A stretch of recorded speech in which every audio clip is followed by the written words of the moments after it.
Friends, warm welcome to my channel. तो दोस्तों, अगर आपने मेरे चैनल को अभी तक सब्सक्राइब नहीं किया है तो मुझे सब्सक्राइब करना ना भूलें, क्योंकि आपका सब्सक्रिप्शन ही है जो मुझे इनकरेज करता है, एज आई ऑलवेज सेड, ताकि मैं आपके लिए नया नया टॉपिक ढूंढ के निकालूं। सो दोस्तों, आज के वीडियो में आगे बढ़ते हैं। आज के वीडियो में हम कुछ खास बात करने वाले हैं इंडिया विक्स के बारे में। वेल, आप सबने सुन रखा होगा कि विक्स, ये जो टर्म आप लोगों ने बहुत बहुत लोगों ने सुना होगा, VIX। तो ये विक्स एक्चुअली होता क्या है, ये विक्स किस तरह से हमारे मार्केट के मूवमेंट को डिफाइन करता है, and किस तरह से हम उसको गॉज कर सकते हैं कि आज तेजी हो सकती है, आज मंदी हो सकती है, मार्केट स्टेबल हो सकता है, नहीं हो सकता है। उस बारे में इस वीडियो में हम थोड़ा सा डिस्कस करेंगे, क्योंकि काफी आप न्यूज चैनल में या फिर इकोनॉमिक टाइम्स, CNBC, आप कभी भी सुने, तो उसमें ये काफी बार ये बोलते रहते हैं कि इंडिया विक्स, इंडिया विक्स। ये इंडिया विक्स क्या चीज है? Volatility index, correct, India volatility index. तो विक्स का फुल फॉर्म हो गया वॉलेटिलिटी इंडेक्स। तो हम जानने की कोशिश करेंगे ये विक्स है क्या और कहाँ से आया है। सबसे पहले आगे बढ़ते हैं, थोड़ा सा डेफिनेशन की ओर देखेंगे। तो जैसा मैंने पहले कहा, so India VIX is a short form of India volatility index, correct. Volatility से आप समझते हो, वॉलेटिलिटी से समझ में आता है कि उथल पुथल, राइट, माने अनसर्टेनिटी आप बोल सकते हो। देयर इज एन अनसर्टेनिटी, कोई चीज का कोई ठीक ठिकाना नहीं है। That is what is volatility, कभी ऊपर कभी नीचे। तो वो वॉलेटिलिटी को गेज करने के लिए जो हम प्रोसेस यूज करते हैं, दैट इज कॉल्ड विक्स, ठीक है। So it is the volatility index that measures the market expectation of volatility over the near term। तो इन जनरल क्या होता है ये, आपको तो पता नहीं कि आप फ्यूचर में आप क्या करोगे, क्योंकि जो विक्स का इंडेक्स है ये जनरली यूज किया जाता है शॉर्ट टर्म जो लोग हैं, people who are into short term investment, like mostly the traders. तो जो लोग ट्रेडर्स हैं वो ज्यादातर ये विक्स का इंडेक्स फॉलो करते हैं। बिकॉज अगर आप ट्रेडर हो, आपको दिन के दिन स्टॉक से निकलना है, या फिर 2 दिन 3 दिन का आपको विजिबिलिटी, मैक्सिमम एक हफ्ता। अगर आप फ्यूचर्स ऑप्शंस में काम कर रहे हो तो 1 महीना एक्सपायरी तक का, तो 1 महीने से ज्यादा व्यू आपका होता नहीं है बेसिकली, राइट। लेकिन अगर आप लंबे इन्वेस्टर्स हो, लॉन्ग टर्म इन्वेस्टर्स हो, देन आपके लिए विक्स उतना इंपॉर्टेंट फैक्टर नहीं है। बिकॉज अगर मार्केट नीचे जा रहा है, you are actually taking position, आप नया नया पोजिशन ले रहे हो, आप एवरेज कर रहे हो, जैसे मैंने पहले कहा है। या फिर अगर आप लॉन्ग टर्म इन्वेस्टर्स हो, आप ऑलरेडी SIP कर रहे होगे, तो you are already investing on SIP mode, so you need not have to worry about कि मार्केट बहुत ज्यादा ऊपर चला गया, हाथ से निकल गया, या फिर मार्केट बहुत नीचे आ गया, अभी हम एंट्री करें ना करें, आप तो एवरेज कर रहे हो। लेकिन जो ट्रेडर्स है उनके लिए दिन का, 1 2 दिन का, 5 दिन का, एक हफ्ते का, 1 महीने का व्यू बहुत जरूरी होता है। That is why they actually use the VIX most. Normal investors नहीं करते हैं। तो ये विक्स से हम क्या डिटेक्ट करते हैं, तो 1 साल का जो एनुअल वॉलेटिलिटी वो डिटेक्ट करते हैं, लेकिन जो फिगर्स हमको निकाल के वो देता है, that is for the next 30 days. तो यहाँ यहाँ जैसे मैंने मेंशन किया है, तो it actually explains the annual volatility that the traders expect over the 30 days. तो ये इंपॉर्टेंट है, राइट। 30 डेज के ऊपर में कितना आपका वॉलेटिलिटी होगा वो हम डिफाइन करते हैं। ये विक्स कहाँ से आया, अगर आप डिटेल्स में पढ़ना चाहो तो आपको ये गूगल पे सर्च करना होगा, black and Scholes BNS model. Basically ये जो मॉडल है, this was introduced not in India, ये इंडियन मॉडल नहीं है। अगर आप देखो, ये जो मॉडल है, द कॉन्सेप्ट है विक्स का, ये ट्रेडमार्क ऑफ CBOE है, that is Chicago based board of exchange. ये US बेस्ड एक बोर्ड है, शिकागो बोर्ड ऑप्शन एक्सचेंज। उन्होंने एक्चुअली ये मॉडल डिजाइन किया विक्स का, देन लेटर ऑन इंडिया ने उसको अडॉप्ट किया, इंडिया विक्स मार्केट में आया, and that was adopted in the year 2008, correct. So 2008 में जब से वो आया है, तब से वो हमारे लिए स्टैटिस्टिकल वो डेटा निकाल के दे रहा है, एंड उस हिसाब से ट्रेडर्स को एक आसानी हो रहा है इन गॉजिंग आज का मार्केट मूवमेंट कैसे हो सकता है, ठीक है।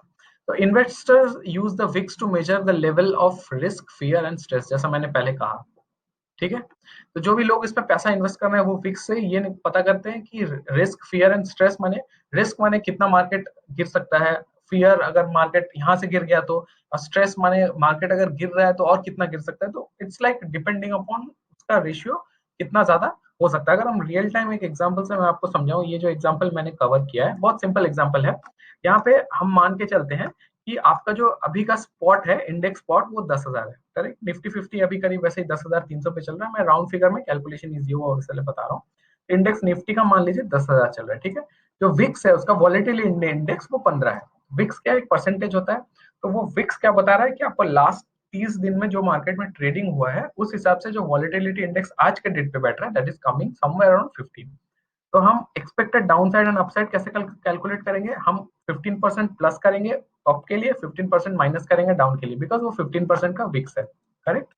तो अगर अब 15% का आपको विक्स दिख रहा है, तो अगर हम डाउन साइड देखें तो 10,000 जो स्पॉट है उसमें से हम 15% उसका माइनस करेंगे, तो इट्स कमिंग अराउंड 8,500, करेक्ट। 8,500 आपका रहा है। वैसे अगर अपसाइड आप देखो तो 10,000 के साथ में हम 10,000 का 15% ऐड करेंगे, that is coming somewhere around 11,500। तो अगर 15% आपका वॉलिटिलिटी इंडेक्स है आज के डेट पे, और अगर आप निफ्टी 10,000 पे ट्रेड हो रहा है, इन दैट केस जो आपका रेंज है विक्स का, that comes somewhere around 8,500 to 11,500 for the next 1 month. तो 15% वॉलिटिलिटी अगर मार्केट में है तो ट्रेडर्स के लिए वो मान के चल सकते हैं कि मार्केट का जो मूवमेंट है वो 8,500 से 11,500 के बीच में ही नेक्स्ट मंथ में ट्रेड कर सकता है। करेक्ट। तो आपको समझ में आ गया होगा कि विक्स का यूज कैसे कैसे कैलकुलेट करते हैं। आगे बढ़ते हैं, थोड़ा सा उसका ग्राफिकल इंप्लीमेंटेशन देखते हैं। तो विक्स का एक्चुअली आइडियल रेंज क्या होना चाहिए, किस रेंज को आप बोलेंगे कि हाँ विक्स है। तो इन जनरल देखा गया है 15 से 30% का जो रेंज है वो उसको आइडियल माना जाता है। 15 टू 30% का जो रेंज है, ये जो विक्स है ये मैंने जैसा कहा 2008 में इंडिया में स्टार्ट हुआ। Correct. So that is the starting point. 2008 से अब अगर आप देखो यहाँ 2022 से स्टार्ट हुआ है, वहां से कंटिन्यूसली ये जो मूवमेंट रहा है ऑलमोस्ट 2020 तक, ये उसका जो रेंज रहा है that is somewhere around 20 to 35। Correct. ये जो ऑप्टिमल रेंज है उस रेंज में ही पूरा का पूरा विक्स ने अपना काम किया है, उससे ज्यादा बड़ा नहीं है। दैट मीन्स मार्केट में कंटिन्यूसली एक 20 से 30% का एक विक्स रहा है कि मार्केट 20 से 30% के रेंज में पूरा का पूरा साल में या फिर पूरा होराइजन में वो मूवमेंट करता है। बट ये जो आप अचानक से हाई देख रहे हो that actually is the effect of corona, because अभी कोरोना के सिचुएशन के चलते वो हम लोग के पास एक अचानक से वैसा अप मूव दिख गया है, जहां पे बहुत ज्यादा मार्केट में पैनिक हो गया था, because people were losing money, business बंद हो रहे थे, एवरीथिंग वाज स्टॉपिंग, कोई धंधा नहीं चल रहा था। People have started losing up, business is shutting down, so revenue drop. इसका इम्पैक्ट क्या हुआ कि लोग शेयर्स बेचने लगे, तो that implies that there would be lot of volatility market में। अचानक से अगर सब बेचने लग जाए तो मार्केट तो धड़ाधड़ नीचे गिरना लगेगा। आप सोच लो निफ्टी 50 में जो 50 स्टॉक है, सब के सब अगर 50 के 50 स्टॉक बेचने लग जाए, obviously Nifty 50 will fall down drastically, right. तो लेकिन यहाँ विक्स में क्या होता है कि क्योंकि विक्स आपका वो इंडेक्स है, आपका प्रोपोर्शन बताता है वॉलिटिलिटी का, तो अगर लोग बहुत ज्यादा खरीद रहे हैं तब भी विक्स बढ़ेगा, लोग अगर बहुत ज्यादा बेच रहे हैं तब भी बढ़ेगा। तो यहाँ पे अगर ग्राफ ऊपर की हो रहा है, इसका यहाँ अगर ग्राफ ऊपर जा रहा है, इसका मतलब ये नहीं कि मार्केट स्टेबल हो रहा है, या फिर ग्राफ नीचे आ रहा है तो मार्केट स्टेबल नहीं हो रहा है, ऐसा कोई इसका पैरामीटर नहीं है। इससे आपको ये पता चलता है कि मार्केट में वॉलेटिलिटी बहुत ज्यादा है, या तो लोग बहुत ज्यादा बेच रहे हैं या तो लोग बहुत ज्यादा खरीद रहे हैं। इससे आपको सेंटिमेंट का एक कॉज होता है। ठीक है।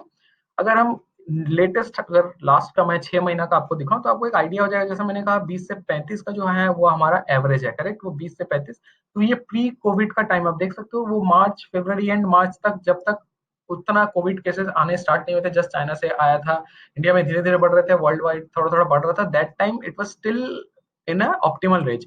उसके बाद आप देख सकते हो वहां से उसने जो पीक लिया है that gone almost like 80% VIX का मतलब ये होता है कि अगर आज निफ्टी जैसा कि हम मैंने बताया 10,000 पे अगर ट्रेड कर रहा है, ठीक है, 10,000 पे ट्रेड कर रहा है, तो अगर 80% इसका वॉलेटिलिटी है, इसका मतलब क्या, वो 80% नीचे जा सकता है, माने ये 2,000 भी हो सकता है और यहाँ से ये 18,000 भी हो सकता है। आप समझ रहे हो। एंड ये जो दोनों फिगर है, दोनों अनरियलिस्टिक फिगर है, हो नहीं सकते कभी। तो दैट मीन्स मार्केट को पता ही नहीं है इसमें क्या हो रहा है, and that is a very difficult time for the option traders और दी शॉर्ट टर्म ट्रेडर्स, क्योंकि उनको पता नहीं है कि वो किस तरह मूवमेंट कर सकता है, बिकॉज क्योंकि हॉराइजन इज 80%, दोनों तरफ का हॉराइजन बहुत ज्यादा है। तो आपको कहीं भी या तो आप बहुत ऊपर निकल जाओगे या फिर बहुत नीचे आ जाओगे, तो it is very difficult to watch.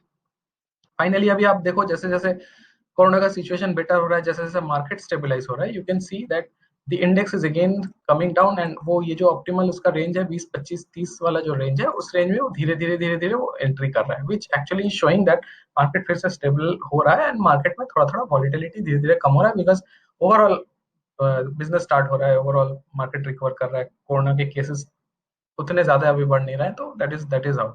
So that is why this factor is important, and ये शॉर्ट टर्म लोगों के लिए बहुत ज्यादा जरूरी है। तो friends, I hope I have been able to clear you the VIX concept. आपको अभी कोई भी अगर विक्स के बारे में बोले, आपको एटलीस्ट पता होगा कि विक्स होता क्या है, क्यों लोग बात कर रहे हैं विक्स के बारे में, तो मैंने थोड़ा बहुत आपको एक आइडिया दिया है। अगर आपको डिटेल्स पढ़ना है तो वो मैंने कहा शिकागो बोर्ड जो सीबीओई का जो कॉन्सेप्ट है उसको आप डिटेल्स में जाके देख सकते हो, या फिर ये जो ब्लैक एंड स्कोल्स बीएसएनएस मॉडल है, आप इसको भी जाके रेफर कर सकते हो अगर आपको और ज्यादा इस पर रिसर्च करना है। बट मेरे को नहीं लगता है उसमें ज्यादा रिसर्च करने की जरूरत है, बिकॉज जो मेन डेटा पॉइंट्स है वो आपको नॉर्मल गूगल पे भी सर्च करके मिल जाएगा। तो friends, if you have like this video, please इस वीडियो को शेयर करना ना भूलें, इसको लाइक करें, आपके कमेंट जरूर करें। आपको और भी क्या टॉपिक पे वीडियो चाहिए, कुछ और एक्स्ट्रा आपको इन्फॉर्मेशन चाहिए, डेफिनेटली मुझे कमेंट करके बताएं ताकि मैं आपके लिए वो वीडियोस बनाऊं। मेरे चैनल को सब्सक्राइब करना ना भूलें and keep tuned, stay tuned to my channel and मेरे वीडियोस देखते रहें and I will be back with something useful. बहुत जल्द हाजिर होता हूँ। Thank you so much and you have a lovely weekend ahead.